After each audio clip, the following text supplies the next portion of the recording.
As this Long's Jewelers hidden jewel is making Beantown a whole lot sweeter. They're some of Boston's most recognizable sights. And they just got a whole lot sweeter.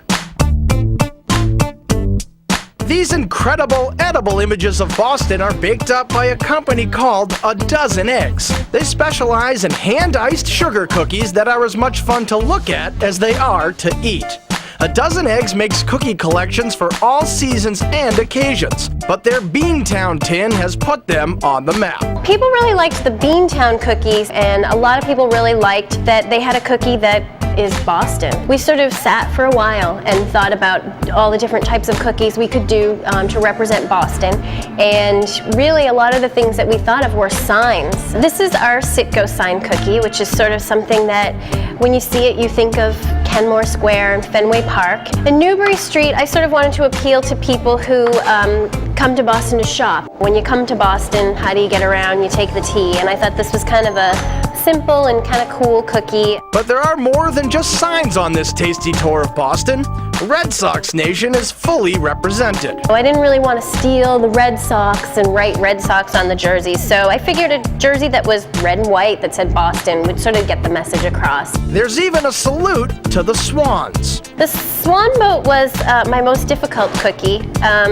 It has a fair amount of detail work in it. The best way to get a bite of Beantown is to order a tin online at adozeneggs.com. A large tin of crisp, crunchy, buttery cookies is $42. A small is $24. But do customers love them for the looks or the taste? I sort of think people like the looks of the cookie, and the fact that it tastes good is just an added bonus. Boston never looked or tasted so good. Thanks to A Dozen Eggs, another Phantom Gourmet hidden jewel. And if you want to send somebody a little taste of Boston anywhere in the country, just go to their website, adozeneggs.com. Cookies, frosting, the Citgo sign, how could you go wrong? But the Boston cream pie, that's really this area's greatest culinary claim to fame. And the geniuses at Newbury College have discovered a way to make it even better in our restaurant recipe. There's the Boston cream pie and the Boston cream donut, but there's nothing quite like these Boston cream cupcakes. To make these killer cupcakes, you'll need to prepare chocolate ganache, cream filling, and of course, the cupcake. To make the cake, mix flour, baking powder, baking soda, and salt into a bowl. Then add brown sugar and mix to combine. Add in a cup of unsalted butter and mix some more. Then comes the wet works: eggs, water, and vanilla and almond extracts. Once it's all incorporated, scoop the batter into paper-lined muffin tins and pop it in the oven.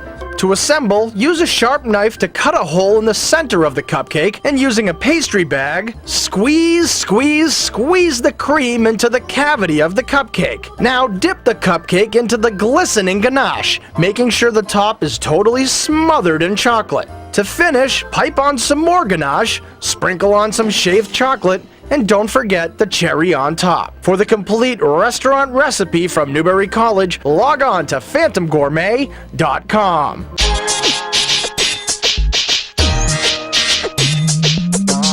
And if you want to visit the birthplace of the Boston cream pie, just take a trip to the historic Omni Parker House. The hotel opened in 1855 and quickly became famous for their clam chowder, Parker House rolls, and of course, the Boston cream pie. In fact, it's really not a pie at all, but a gloriously messy recipe of cushy sponge cake and thick custard topped with chocolate glaze.